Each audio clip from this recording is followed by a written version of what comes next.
When an unmarked gas transmission line was mistakenly hit this summer, killing one man, it appeared to be little more than a tragic mishap. Well, since that time, News 8's Brett Shipp has learned unmarked or poorly mapped gas lines are putting lives at risk all over North Texas. He joins us now with details. Brett?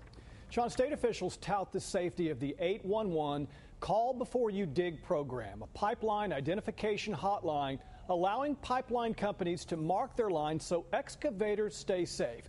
But the program only works if the pipeline companies know where their lines are buried, and records show often they do not. Tonight, News 8 investigates.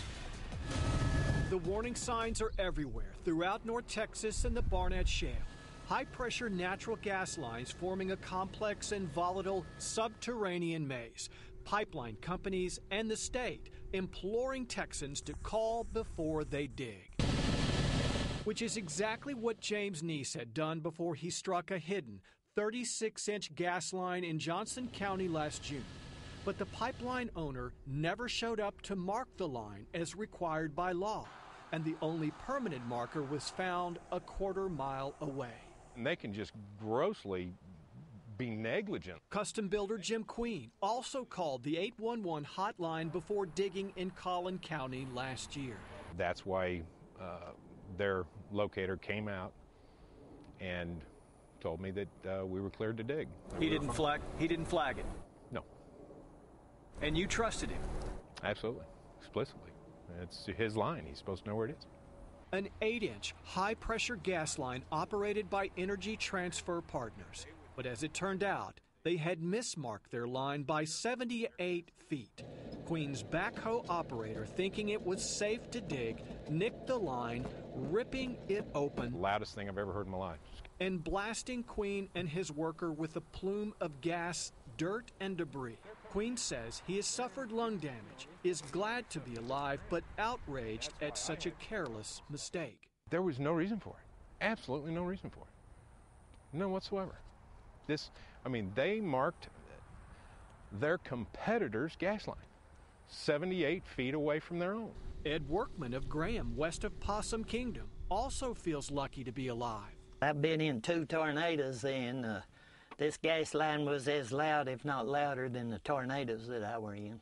After hitting an unmarked gas line on his ranch while grading his road last month. I came out of here, water, gas, everything was hitting, and I was barely hanging on, tried to keep it blowing me off, and I went out the back. The Texas Railroad Commission is in charge of making sure pipeline companies monitor and accurately map their lines. Railroad Commission Executive Director John Tentera insisted that our questions about pipeline hazards be answered in a hallway. Does the Railroad Commission have a firm handle on where any pipelines are buried in this state?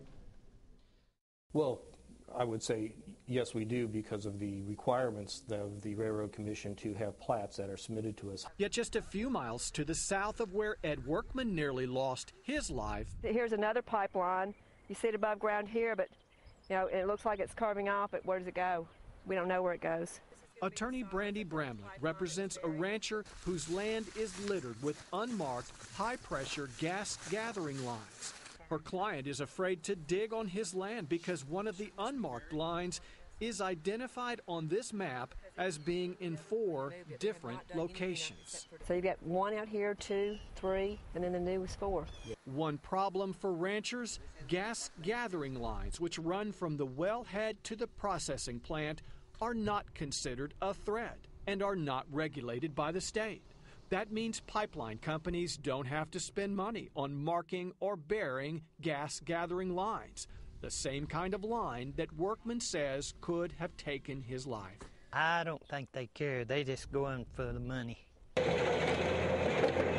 In Queen's case, his worker nicked a regulated transmission line. And even though the pipeline company mismarked its line, a violation punishable by a maximum $10,000 fine, the Railroad Commission declined to fine Energy Transfer, and no penalty letter was issued. I think this agency is fundamentally flawed from the 3 elected commissioners down. State Representative Lon Burnham of Fort Worth says he has tried many times to pass legislation refining the role of the Texas Railroad Commission and tightening the rules governing the oil and gas industry. Each time, he says, public safety has taken a back seat. But the laws were always passed with deference to private profit over the public interest.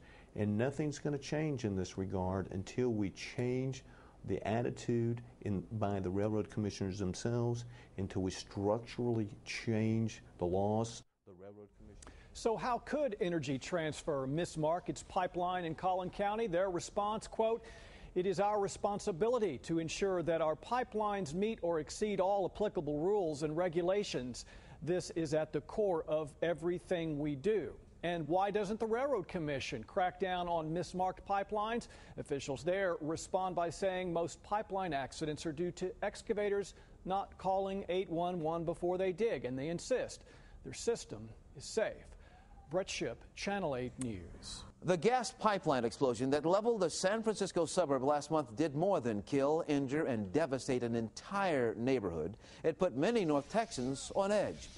What conditions are Texas pipelines in, and could a similar tragedy happen here? Channel 8's Brett Shipp joins us now with more on his investigation. Brett? John, the answer is easy. It has already happened here many times. The better question is, where and when will it happen again? Tonight, News 8 investigates. Since 2000, 16 people have died in pipeline incidents in Texas. More than 60 people have been injured. 3 are injured last November near Amarillo when a gas transmission pipeline ruptures and explodes.